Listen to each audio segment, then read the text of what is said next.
आइए हम प्रार्थना करें। प्रेमी दयालु अनुग्रहकारी स्वर्ग पिता, प्रभु परमेश्वर आपको धन्यवाद देते, स्तुति आराधना करते इसके लिए, इसके बलिदान के लिए। प्रभु परमेश्वर इस नाम में हम आते हैं। आज के दिन के लिए, आज के समय के लिए धन्यवाद देते, ऑनलाइन सेवा के लिए धन्यवाद देते, जितने देखते सुनते सबके लिए हम धन्यवाद देते हैं। सबको प्रभु आशीष कीजिए, इसके वचन को प्रभु आशीष दीजिए, इस मसीह के नाम से मांगते, सुने प्रभु कीजिए, आमीन। आइए आज हम देखने जा रहे हैं वाचा के विषय में। आइए हम देखते हैं परमेश्वर ने कैसे अपने समय में वाचाओं को बांधा। सबसे पहली वाचा के विषय में हम देखते हैं, हम उसको पढ़ेंगे। उत्पत्ति की पुस्तक उसका 3 अध्याय में यहाँ पर लिखा है, और इस रीति से परमेश्वर ने पहली वाचा जो है वो एक स्त्री से बांधी, और वहाँ पर इस प्रकार से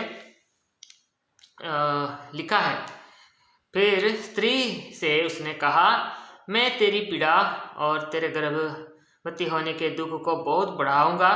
तू पीड़ित होकर बालक उत्पन्न करेगी, और तेरे लालसा तेरे पति की ओर होगी, और वो तुझ पर प्रभुता करेगा। यहाँ पर हम पढ़ते हैं 15 में, 3 का 15 में यहाँ पर लिखा है, और मैं तेरे और इस स्त्री के बीच में और तेरे वंश और इसके वंश के बीच में बैर उत्पन्न करूंगा। वो तेरे सिर को कुचल डालेगा और तू उसकी एड़ी को डसेगा। यहाँ पर लिखा है 3 के 15 में जो वाचा परमेश्वर ने पहले बांधी। तो यहाँ पर इस रीति से लिखा है कि स्त्री के वंश से एक पैदा होगा।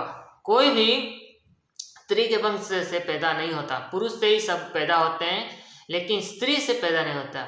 लेकिन स्त्री से एक पैदा होगा बोल के यहाँ पर वचन में लिखा है। और वो क्या करेगा बोलता है, सर्प को ऐसा कहा है कि वो क्या करेगा कि इस रीति से कुचल डालेगा बोल के, उसके सिर को कुचल डालेगा। तो उसके एड़ी को डसेगा, लेकिन वो तेरे सिर को कुचल डालेगा। ये प्रभु यीशु मसीह के बारे में ये प्रतिज्ञा पुराने नियम में उत्पत्ति की पुस्तक में 3 के 15 में लिखा गया है। स्त्री को श्राप मिला था और वो गर्भवती होगी और उसका पीड़ा बहुत अधिक होगा, और वो पति के प्रति ही लालसा रखेगी। ये उसकी एक श्राप स्त्री को मिला था जब उसने वो फल जो नहीं खाना चाहिए था वो खाया था। लेकिन इसके साथ ये एक प्रतिज्ञा भी था, परमेश्वर ने स्त्री से ही बांधा। स्त्री बहकाई गई थी सबसे पहले, इसलिए स्त्री से ही परमेश्वर ने पहले प्रतिज्ञा बांधा, और इसी रीति से बांधा कि ये स्त्री से जो उत्पन्न होगा एक वंश उत्पन्न होगा। और इसी रीति से हम देखते हैं कि यीशु मसीह मरियम के द्वारा उत्पन्न हुआ, मरियम के ही द्वारा उत्पन्न हुआ, किसी पुरुष की सहायता से उत्पन्न नहीं हुआ, अलौकिक रीति से उत्पन्न हुआ और स्त्री ने वो उत्पन्न किया। और ऐसे ही प्रभु यीशु मसीह स्त्री के द्वारा उत्पन्न हुआ बोल के हम नए नियम में पढ़ते हैं। और यही प्रतिज्ञा पुराने नियम में सबसे पहले परमेश्वर ने वाचा बांधी थी, स्त्री से बांधी थी कि उतरेगा। और क्रूस पर इसी रीति से सर्प ने उसको डसा था और उसके एड़ी को, और इसी रीति से प्रभु यीशु मसीह क्रूस के द्वारा शैतान को खुल्लम खुल्ला तमाशा बना दिया, उसको पूरी रीति से कुचल डाला, उसे हरा दिया है। हम बाइबल में पढ़ते हैं। आइए हम इसी रीति से दूसरी प्रतिज्ञा के विषय में हम पढ़ते हैं वहाँ उत्पत्ति में, और उसका 9 अध्याय और 10 पद। उत्पत्ति 9 और उसका 10 पद इसी रीति से लिखा है, और सब जाति जीवित प्राणियों में से भी जो तुम्हारे संग हैं, क्या पक्षी, क्या घरेलू पशु, क्या पृथ्वी के सब जंतु, पृथ्वी के जितने जीव जंतु जहाज से निकले हैं, सुनो, मैं तुम्हारे साथ और तुम्हारे पश्चात जो तुम्हारे वंश होगा उसके साथ भी वाचा बांधता हूँ। 11 में पढ़ते हैं, मैं तुम्हारे साथ अपनी ये वाचा बांधता हूँ कि सब प्राणी फिर जल प्रलय से नष्ट ना होंगे, और पृथ्वी का नाश करने के लिए फिर जल प्रलय ना होगा। फिर परमेश्वर ने कहा, जो वाचा मैं तुम्हारे साथ और जितने जीवित प्राणी तुम्हारे संग हैं उन सब के साथ भी युग युग की पीढ़ियों के लिए बांधता हूँ, उसका ये चिन्ह होगा। मैंने बादल में अपना धनुष रखा है, वो मेरे और पृथ्वी के बीच में वाचा का चिन्ह होगा। इंद्रधनु के बारे में यहाँ पर हम देखते हैं कि किसी रीति परमेश्वर ने ये वाचा दिया और नूह से ये वाचा बांधी, और इस रीति से जल प्रलय से बचने के बाद इस रीति से हम पढ़ते हैं एक वाचा बांधी गई। बोला पृथ्वी जो है जल प्रलय से कभी नष्ट नहीं हुई, कभी भी पृथ्वी जल प्रलय से नष्ट नहीं हुई। आज तक जल प्रलय आए हैं और कुछ कुछ ऐसे इलाकों को उन्होंने इस रीति से चपेटे में लिया है, लेकिन उनके द्वारा कभी भी पृथ्वी नाश नहीं, पूरी पृथ्वी कभी नाश नहीं। पूरी पृथ्वी नूह के समय में नाश हो गई थी कि नूह और उसका परिवार ही बचे थे।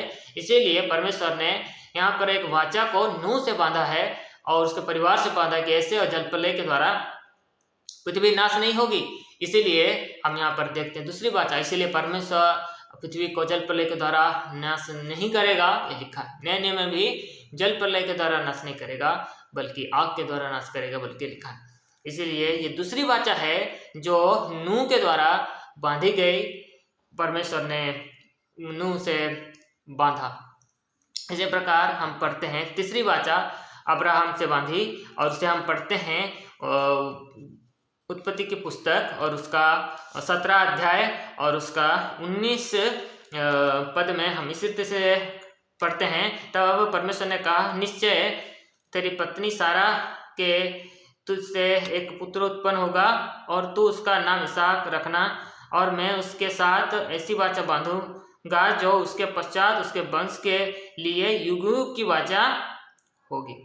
यहाँ पर इसी रीति से उसके साथ एक वाचा को बांधता है। परमेश्वर जो है अब्राहम से वाचा को बांधता है कि तेरा एक पुत्र होगा और युग युग का वाचा उसके वंश के साथ वो बांधता है, अब्राहम के साथ वो बांधता है। और इसी रीति से अब्राहम को इसी रीति से वो आशीष दूंगा और उसे फैलाऊंगा, उसके बढ़ाऊंगा और इसी रीति से उस वंश को वो आशीष देता है, अब्राहम के साथ ही प्रतिज्ञा करता है और इसी रीति से अब्राहम उसके प्रतिज्ञा के अनुसार इसी रीति से वाचा को पालता है परमेश्वर। हम देखते हैं अब्राहम के साथ और उसके वंश के साथ कैसे इसहाक के वंश के साथ परमेश्वर की वाचा हम देखते हैं वो बांधता है कि उसको आशीष देगा और इसे युग युग की आशीष उसको देगा बोलकर हम देखते हैं। इसी रीति से उसके बाद हम पढ़ते हैं इसी रीति से व्यवस्था विवरण और उसका हम पढ़ते हैं इसी रीति से 18 अध्याय और यहाँ पर हम मूसा के विषय में हम पढ़ते हैं और उसका हम पढ़ते हैं इसी रीति से 15 वचन कहता है, तेरा परमेश्वर यहोवा तेरे मध्य से अर्थात तेरे भाइयों में से मेरे समान एक नबी को उत्पन्न करेगा, तू उसकी सुनना। इसी रीति से यहाँ पर हम पढ़ते हैं कि मूसा के विषय में परमेश्वर वाचा को बांधता है मूसा के साथ और इसी रीति से कि एक नबी उत्पन्न होगा। यहाँ प्रभु यीशु मसीह के बारे में वाचा को बांधता है, प्रभु यीशु मसीह के विषय में इसी रीति से ये वाचा को बांधता है कि एक नबी उत्पन्न होगा बोल के, तुम्हारे मेरे समान एक उत्पन्न होगा बोल करके भी यहाँ पर एक वाचा को यहाँ पर मूसा भी लिखा है कि ऐसा है कि उसकी तुम लोग सुनना बोल के यहाँ पर बोला गया। इसी रीति से हम देखते हैं कि मूसा के द्वारा भी परमेश्वर ने वाचा बांधी थी कि इस्राएलियों को वो 3 अध्याय में हम पढ़ते हैं निर्गमन की पुस्तक में और उनके द्वारा कैसे मूसा के द्वारा क्या करेगा, इस्राएलियों को मिस्र से गुलामी से निकालेगा। बल्कि हम 3 अध्याय में जब हम पढ़ते हैं तो वो इसी रीति से छुड़ाया है और यहाँ पर वो मूसा के साथ एक वाचा को बांधता है कि कैसे मैं उनको वहाँ से निकालूंगा, मैं आया हूँ चीन और इसी तरह से उपासना करेंगे बल्कि लिखा है। यहाँ पर 3 में हम पढ़ते हैं निर्गमन की पुस्तक 3 और वहाँ पर हम इसी तरह से पढ़ते हैं 12 पद में, उसने कहा, निश्चय मैं तेरे संग रहूँगा और इस बात का कि तेरा भेजने वाला मैं हूँ, तेरे लिए ये चिन्ह होगा कि जब तू उन लोगों को मिस्र से निकाल चुके तब तुम इस पहाड़ पर परमेश्वर की उपासना करोगे। यहाँ पर इस रीति से परमेश्वर ने मूसा के साथ वाचा बांधा और परमेश्वर ने मूसा का इस्तेमाल किया और उसके द्वारा 40 साल कैसे परमेश्वर मूसा के साथ रहा हम देखते हैं इन अध्यायों में। निर्गमन के बाद कैसे परमेश्वर उनको ले चला हम देखते हैं निर्गमन के इस अध्याय में। परमेश्वर ने वाचा बांधा, कैसे मैं उन्हें छुड़ाऊंगा, इस पहाड़ पे लेके आऊँगा और इस पहाड़ पे तुम उपासना करोगे, मेरे तेरे से एक उत्पन्न होगा, नबी उत्पन्न होगा बोलकर भी मूसा वहाँ पर बताया। और ये प्रभु यीशु मसीह के बारे में ऐसे ही प्रभु यीशु मसीह भी लोगों को उनको पापों से छुड़ाएगा, इसका एक चिन्ह के रूप में भी मूसा के साथ इसे वाचा को बांधा। तो उसके बाद हम दाऊद के विषय में देखते हैं और यहाँ पर पढ़ेंगे 2 सामुएल और वहाँ पर हम पढ़ते हैं इसी रीति से 2 अध्याय, यहाँ पर हम पढ़ते हैं इसी रीति से 2 सामुएल और उसका 2 अध्याय और वहाँ पर हम इसी प्रकार से पढ़ते हैं 2 सामुएल का 7 अध्याय दूसरा शमूएल उसका 7 अध्याय और उसका हम पढ़ते हैं इसी रीति से 13-14 ईस्वी में पढ़ते हैं। मेरे नाम का घर वही बनाएगा और मैं उसकी राजगद्दी को सदैव स्थिर रखूँगा। मैं उसका पिता ठहरूँगा और वो मेरा पुत्र ठहरेगा। यदि वो धर्म करे तो मैं उसे मनुष्यों के योग्य धन से और आदमियों के योग्य मार्ग से ताड़ना दूंगा। बोलता है यहाँ पर इसी रीति से परमेश्वर दाऊद से वाचा को बांधता है और इसी प्रकार से कहता है। और यहाँ पर प्रजा के लिए बोलता है, जब 13 में पढ़ते हैं, 17 का 13 में और इसे 12 में से पढ़ते हैं, जब तेरी आयु पूरी हो जाएगी और तू अपने पुरखाओं के संग सो जाएगा, तब मैं तेरे निज वंश को तेरे पीछे खड़ा करके उसके राज्य को स्थिर करूँगा बोल के बोलता है। और तेरा नाम का घर बोलता है, मेरे नाम का घर वही बनाएगा, मेरे नाम का घर, और मैं उसकी राजगद्दी को सदैव स्थिर रखूँगा। दाऊद के साथ उसने वाचा बांधी थी और दाऊद को इसी तरह से बोला, तेरा राजगद्दी को मैं हमेशा स्थिर रखूँगा बोल के, क्योंकि दाऊद परमेश्वर का घर बनाना चाहता था, परमेश्वर का भवन को वो बहुत प्रेम करता था। इसीलिए परमेश्वर भी उसके घर को, उसके घराने को बचाने के लिए परमेश्वर भी दाऊद के साथ यहाँ पर हम देखते हैं कि वाचा बनता है, उसके घराने के साथ वाचा बनता है और इसी रीति से उनको नाश होने नहीं देगा बोल के भी वाचा बनता है। दाऊद के कारण हम बार बार हम पढ़ते हैं इसी रीति से इन अध्यायों में, किसी रीति से सामुएल में, राजाओं में और इतिहास के पुस्तकों में भी हम पढ़ते हैं कि कैसे दाऊद के कारण उसके जो वंशज थे, जो कि भी राजा दुष्ट निकले, तो भी उनको वो नाश नहीं किया, उनको बचाए रखा। इसी तरह दाऊद के साथ जो अपने प्रतिज्ञा किया था, वाचा बांधा था कि नहीं उस राज को मैं बचाए रखूँगा, उनके लोगों को बचाऊँगा, उनके वंश को बचाऊँगा, तो वो बचाया। और सुलेमान के विषय में भी जैसे कहा था कि मेरा घर मंदिर बनाएगा, वो बनाया बोल करके यहाँ पर हम देखते हैं कि दाऊद के साथ भी परमेश्वर ने वाचा बांधी थी। और इसके बाद हम देखते हैं यीशु मसीह के साथ परमेश्वर ने वाचा बांधी है।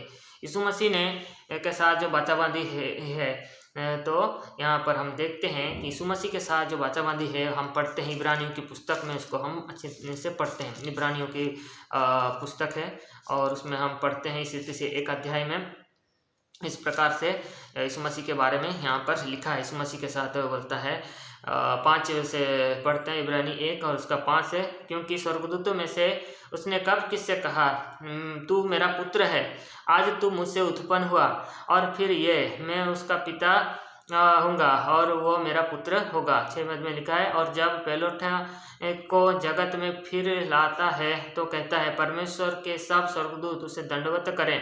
और साथ में कहता है, और स्वर्गदूत के विषय में ये कहता है, वह अपने दूतों को पवन और अपने सेवकों को धधकती आग बनाता है।